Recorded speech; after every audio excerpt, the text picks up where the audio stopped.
Hello student, আমি অভিজিৎ মণ্ডল। আমার journalism practical tutorial ক্লাসে তোমাদের সাদর আমন্ত্রণ। আমি একটি কলেজের অধ্যাপক এবং দীর্ঘদিন যুক্ত ছিলাম একটি সংবাদপত্রের সঙ্গে। এর আগের দিন আমরা দেখেছিলাম কিভাবে লোগো তৈরি করতে হয়, কিভাবে হেডলাইন বানাতে হয়, ব্যাকগ্রাউন্ড কালার কিভাবে করতে হয়।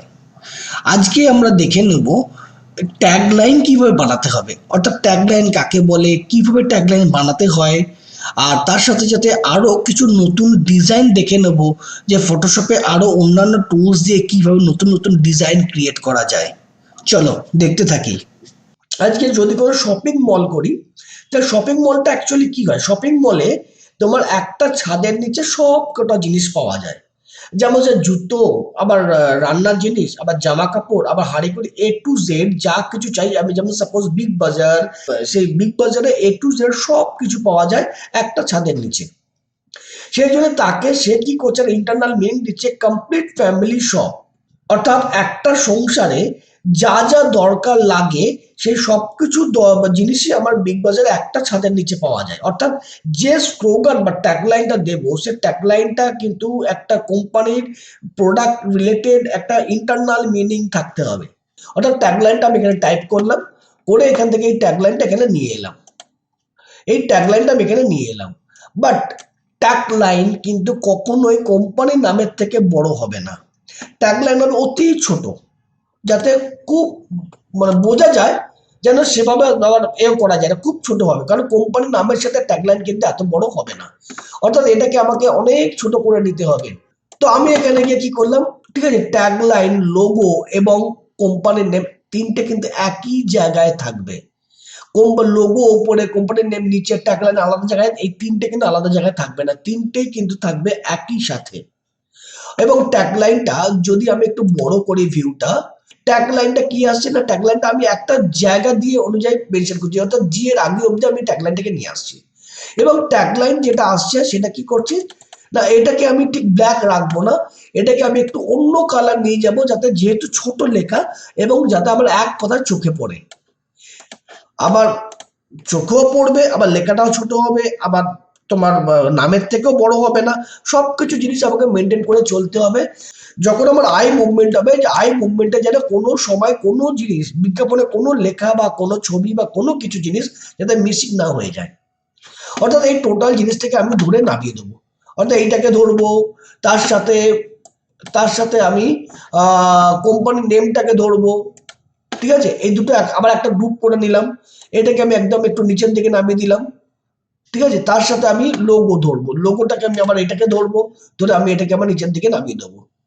যদি তুমি মনে করো যে লোগোটা একটু বড় দেখতে লাগছে, গ্রুপ হয়ে আছে, শিফট প্রেস করে একদম টোটাল একটু কমিয়ে দাও।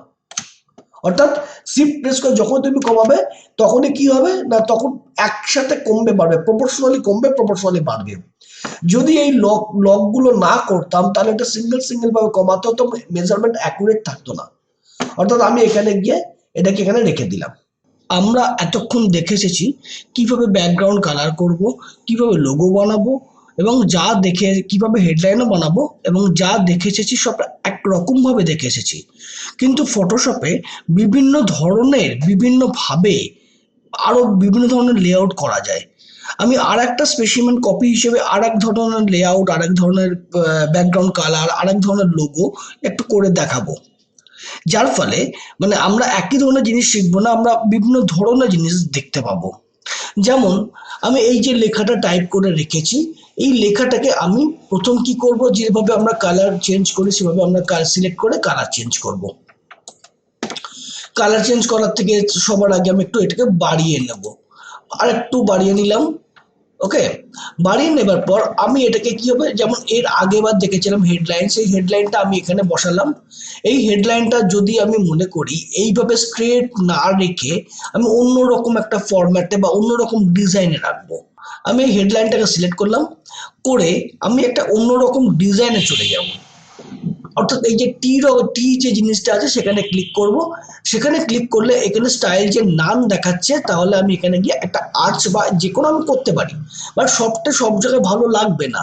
সেই জন্য আমি জাস্ট আর্চ কথাটাকে দিলাম, এবং যখনই এখানে দিলাম আমি এটাকে ছোট করব বড় করব, ঠিক এটা এরকম বেন্ড হবে বা কিছু, তবে খুব একটা বেশি বেন্ড আমরা করব না। আমরা যদি এইটা এদিকে নিয়ে যাই তাহলে এটা এরকম বেন্ড হবে, আবার যদি এটাকে প্লাসে নিয়ে যাই তাহলে এটা এরকম বেন্ড হবে। খুব বেশি একদম একদম আপ সবার এতে গিয়ে আমরা একদম এইভাবে বেন্ড করব না, আমরা একটা এরকম নর্মালি বেন্ড করব, যেটা আমরা দেখতে মোটামুটি ভালো লাগবে বা মানানসই হবে। ঠিক আছে, আবার এইগুলো আবার বিভিন্ন রকম ফাংশন থাকে, আমি এদিকে করলে এটা এরকম হয়ে যাবে, এটা এরকম হয়ে যাবে, তা আমি এত কিছু করবো না, এটা যখন নর্মাল আছে নর্মালি রাখবো। আবার আমি যদি মনে করি এই ব্যাকগ্রাউন্ড যেটা আমি এর আগের বার দেখিয়েছিলাম, এই ব্যাকগ্রাউন্ডে কি হয়েছিল, একটা ভিগনেন্ট অর্থাৎ একটা গ্রেডিয়েন্ট কালার আমি একটা ইউজ করেছিলাম। বাট আমি যদি গ্রেডিয়েন্ট কালার ইউজ না করি, আমি এখানে গিয়ে আর এক ধরনের জিনিস আমি ব্যবহার করতে পারি। যেমন আমি একটা এখান থেকে পিকচার নিয়ে এলাম, একটা পিকচার এখান থেকে আমি ডাউনলোড করলাম। এবার কোনো পিকচার যখন আমি এই যে আমি একটা এখান থেকে একটা পিকচার ওপেন করলাম, এবং যখন কোনো পিকচার আমি আর এক মেন ফাইলে নিয়ে আসবো, just just drag and drop করে আমি এখানে নিয়ে চলে আসবো।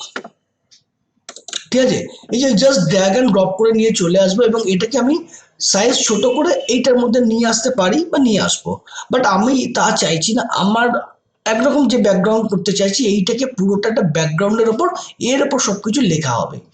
তাহলে কি করব, না এই তো এত যদি ডিপ ব্যাকগ্রাউন্ড থাকে, এত যদি ডিপ ব্যাকগ্রাউন্ড থাকে, তাহলে তো আমার এই লেখাগুলো স্পষ্ট আসবে না। তখন আমি কি করব, এইখানে গিয়ে এই যে পিকচার যেটা আছে তার যে ফিল বা তার যে অপাসিটি যেটা আছে, সেই অপাসিটিটা কমিয়ে দেবো, ফেড আউট করে দেবো। এর উপর আমি এবার একটা কোনো লেখা লিখবো, বা ফেড আউটটা যদি অনেক বেশি হয়ে গিয়ে থাকে তাহলে ফেড আউটটা একটু বাড়িয়ে দেবো বা ফেড ইন করে দেবো। ঠিক এইভাবে আমি একটা কোনো ব্যাকগ্রাউন্ড তৈরি করতে পারি, এবং এর উপর আমি একবার কোনো লেখা লিখতে পারি। সেটা নির্ভর করবে আমার ডিজাইনের উপর, আমি কোন প্রোডাক্টের উপর কাজ করছি তার উপর ডিপেন্ড করবে আমি ব্যাকগ্রাউন্ডটা কি ধরনের ব্যাকগ্রাউন্ড ব্যবহার করব এবং আদৌ করব কি করব না। আবার আমি এখানে গিয়ে ব্যাকগ্রাউন্ডটাকে রেখে দিলাম। আবার আমি এখানে গিয়ে আরেক ধরনের লোগো তৈরি করব। কি করব, না আমি ধরো এখানে গিয়ে একটা টুলসে একটা এখানে গিয়ে একটা পেন টুলসে গেলাম। বাট পেন টুলসে যেতে গিয়ে আমি যখনই যাব পেন টুলসে কোনো কাজ করব, তো ন্যাচারালি আমাকে কি করতে হবে, আমাকে এখানে গিয়ে নিউ লেয়ার ক্রিয়েট করতে হবে। আমি কি করব, আমি এখান থেকে একটা লাইন টানলাম ঠিক এত অবধি, আবার এখানে গেলাম, আবার এখানে গেলাম, এখানে একটা আমি একটা একরকম ডিজাইন করলাম। যদি আবার এইটাকে আমি লোগো তৈরি করছি, কিন্তু মাথায় রাখতে হবে আমি কিন্তু লোগো তৈরি করছি, অর্থাৎ আমার এইখানে যে জিনিসটা আমি এখানে যে আমি জিনিসটা তৈরি করলাম, এটাকে আমি একটা ডুপ্লিকেট করব। ডুপ্লিকেট করব মানে আমার সেম জিনিসটা হতে হবে, সেম জিনিস থাকতে হবে, সেম সাইজ থাকতে হবে, অর্থাৎ এটাকে আমি ডুপ্লিকেট করব। কি করব, না আমি এই লেয়ারটাকে ধরে নিউ লেয়ারের মধ্যে ফেলে দেবো, এটা আমরা আগে দেখেছি, আগের এটা দেখেছি, এই নিউ লেয়ারের মধ্যে ফেলে দেবো এবং এটা আবার ডুপ্লিকেট হয়ে যাবে। অর্থাৎ আমি এই যে অপশন যেটা আছে এটাকে নিয়ে আমি এদিকে ঘুরিয়ে দেবো, আমি এটাকে নিয়ে গিয়ে এদিকে ঘুরিয়ে দেবো। দিয়ে আমি জানি যে আমি যখনই কোনো ফটোশপে টেনে কাজ করব বা টানা অ্যাজটা করব, তখন আমাকে অ্যাপ্লাই করতে হবে অথবা ওকে করতে হবে। অর্থাৎ আমি যদি এখানে গিয়ে মাহিন্দ্রা কোম্পানির যদি কোনো মানে কোনো নাম দিই কোম্পানির, আগেরটা যেমন অন্য কোনো কোম্পানি ছিল, আমি এখানে যদি একটা কোনো মাহিন্দ্রা কোম্পানির নাম দিই, তাহলে সেটা একটা মাহিন্দ্রার লোগো তৈরি হলো। এটা মাহিন্দ্রা কোম্পানির, এবং এটা সেন্টার, এটাকে আমি এখানে নিয়ে এলাম, মাহিন্দ্রা কোম্পানির লোগো তৈরি করলাম। এবং নিচেরটা হচ্ছে আমার ট্যাগলাইন। ন্যাচারালি কোম্পানির নামের থেকে আগের বারই বলেছি, আমি এর আগেই বলেছি, কোম্পানির নামের থেকে ট্যাগলাইনের পয়েন্ট সাইজ অনেক ছোট হবে, অর্থাৎ এইটা পয়েন্ট সাইজটা আমি একদম ছোট করে দেবো।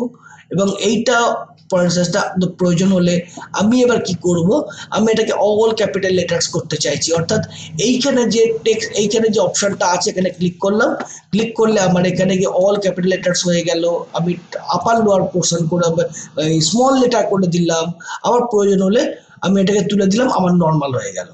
ওকে, তো আমি এটাকে অল ক্যাপিটাল লেটার করব, এবং এটার সাথে সাথে আমি এই যে লোগোটাকে করেছি, ট্যাগলাইনটাকে করেছি, ট্যাগলাইনের সঙ্গে কোম্পানির নামের গ্যাপিংটা অনেক বেশি হয়ে গেছে, অর্থাৎ লিডিংটা বেড়ে আছে। আমি এটাকে সিলেক্ট করব, করে আমি এখানে যে লিডিংটা আছে পয়েন্ট সাইজের থেকে, সেই লিডিংটা আমি এখান থেকে কমিয়ে দেব, এখান থেকে কমিয়ে দেবো বা আরেকটু বাড়াবো, আরেকটু কমিয়ে দেবো, এইভাবে আমি বাড়িয়ে কমিয়ে লিডিংটা আমি অ্যাডজাস্ট করবো। এবং আমার মাহিন্দ্রা কোম্পানির লোগো সাথে আমার মাহিন্দ্রা কোম্পানির লোগো দেখো, এইটা একটা আলাদা পোর্শন হয়ে আছে। আমি এটাকে স্লাইড ঘুরিয়ে দেবো, একটু গ্যাপ হয়ে আছে এখানটা, আমি ভিউটা ভালো করে দেখে নিই। আমি এখানে গিয়ে ভিউটা ভালো করে দেখে নিই। দেখো আমি যখন এটাকে টেনেছি বা লোগোটা তৈরি করেছি, এখানে কিন্তু দেখো ভিউটা, আমি এখানে কিন্তু অল্প গ্যাপ হয়ে আছে। আমি এটাকে ঠিক সেম করে দেবো, অর্থাৎ এখানে গিয়ে একটুখানি ঘুরিয়ে দেবো। ওকে, আবার দেন এন্টার, এবং এইখানে গিয়ে এটাকে একটু এগিয়ে দিয়ে এটাকে আমি একসঙ্গে ক্লোজ করে দেবো। অর্থাৎ এম টাইপের আমার দেখতে লাগছে বা এম টাইপের আমার লাগবে, এবং এইটা দুটো একসাথে গ্রুপ হবে। অর্থাৎ এখানে গিয়ে আমি গ্রুপ করার অপশন জানি, এখানে গিয়ে আমি লক করে দিলাম, এটা আমার গ্রুপ হয়ে গেল এবং এটা আমার এই পোর্শনে চলে এলো, অর্থাৎ মাহিন্দ্রার একটা লোগো তৈরি হলো। আমি যে আগের মতন লোগো তৈরি করতে হবে বা এইটার মতন লোগো তৈরি করতে হবে তার কোনো মানে নেই। আমি টুলসের ফাংশন জানবো, জেনে আমি আমার মতন করে যেমন করে হোক লোগো তৈরি করব। অর্থাৎ এরপরে আমি এইখানে যে হেডিংটা করেছি, এই হেডিংটা আমার আরো পাবলিক অ্যাট্রাক্ট করতে হবে। তার কারণ এইটা হচ্ছে আমার একটা বিগ অফার। এর মধ্যে যদি আমি কোনো জিনিস কিছু কিনি বা কোনো গাড়ি কিনি, তাহলে কিন্তু আমার এটা অনেক বেশি ডিসকাউন্ট, অনেক বেশি সেভ, মানি সেভ অনেক কিছু হবে। তো ন্যাচারালি আমি এটাকে পয়েন্ট সাইজটা একটু বাড়াবো, 30 জায়গায় এবার ম্যানুয়ালি টাইপ করবো, 30 জায়গায় আমি এখানে 34 করে দেবো ম্যানুয়ালি। ওকে, 34 করে দিলাম ম্যানুয়ালি। এবং এইটা যদি মনে করে নীলের সঙ্গে নীল মিশে যাচ্ছে, তাহলে আমি আর একটু বোল্ডনেস বাড়াবো। অর্থাৎ এটার সঙ্গে কালারটা আমি এখান থেকে গিয়ে কালারটা চেঞ্জ করে দিলাম ডিপ ব্ল্যাক, তাহলে আমার বোল্ডনেসটা বেড়ে গেল। আমার ধরো একটা কোনো কোম্পানির প্রোডাক্ট করছি, হ্যাঁ, আমি ধরো এই সবার আগে এটা বলে দিই, এইখানে গিয়ে ন্যাচারালি আমি এটাকে একটু উপর দিকে তুলে দেবো, এইটাকে আমি একটু উপর দিকে তুলে দেবো, মাহিন্দ্রা কথাটাকে আমি একটু উপর দিকে তুলে দেবো। এই অফারটাকে, এই অফার যেটা আছে সেটাকে আমি একটু, যেমন একটা প্লেন লাইনে লিখেছি, আমি এর তলা একটা রুল টানবো, আমি এর তলা একটা রুল টানবো। অর্থাৎ আমি যদি এই লেখাটাকে গিয়ে এই অ্যালাইনমেন্টটাকে বজায় রাখে আমি একটা গিয়ে একটা রুল টানবো। ওকে, রুলটা আমি দু রকম ভাবে টানতে পারি। এক হচ্ছে আমার এখান থেকে রুল আছে লাইন টুল, আমি এখান থেকে লাইন টুল টানতে পারি। অবশ্যই নিউ লেয়ার, নিউ লেয়ার ছাড়া কোনো কাজ হবে না। অর্থাৎ অবশ্যই নিউ লেয়ার, এখান থেকে আমি একটা রুল টানলাম, ঠিক আছে। যে রুলটা আমার এখানে পিক্সেল পয়েন্টস আছে 1, আমি এখানে গিয়ে আমি 4 পয়েন্ট করে দেবো এবং এটা আমার 4 পয়েন্ট হয়ে যাবে, ঠিক আছে। এটা তো দেখতে লাগছে, কিন্তু এটা আমার 4 পয়েন্ট হয়ে যাবে, মোটা হয়ে যাবে। আমি এটাকে নিয়ে গিয়ে এটাকে আমি ডিলিট করে দিলাম লেয়ারটাকে ধরে। আমি অন্যভাবে রুল দেবো, অর্থাৎ এইখানে গিয়ে যাই করি না কেন, যেভাবে দিই না কেন, নিউ লেয়ার তো আমাকে করতেই হবে। অর্থাৎ এইখানে গিয়ে আমি কি করবো, এখান থেকে একটা রেক্টাঙ্গুলার বক্স টেনে আমি এখান থেকে গিয়ে একটা ব্ল্যাক কালার চুজ করলাম, এবং আমি যেরকম ভাবে আগে দেখিয়েছি অল্টা ব্যাকস্পেস বা কন্ট্রোল ব্যাকস্পেস যেভাবে আমরা কালার পুট করি, সেভাবে কালার পুট করে ডিসিলেক্ট কন্ট্রোল ডি। আজকে আমরা দেখে নিলাম যেমন বেশ কিছু জিনিস, এরকম আবার পরের দিনগুলোতে, পরের ক্লাসগুলোতে আমরা আরো বেশ কিছু জিনিস দেখব। যদি আমার ভিডিও ভালো লাগে তাহলে সাবস্ক্রাইব করবে এবং লাইক করবে।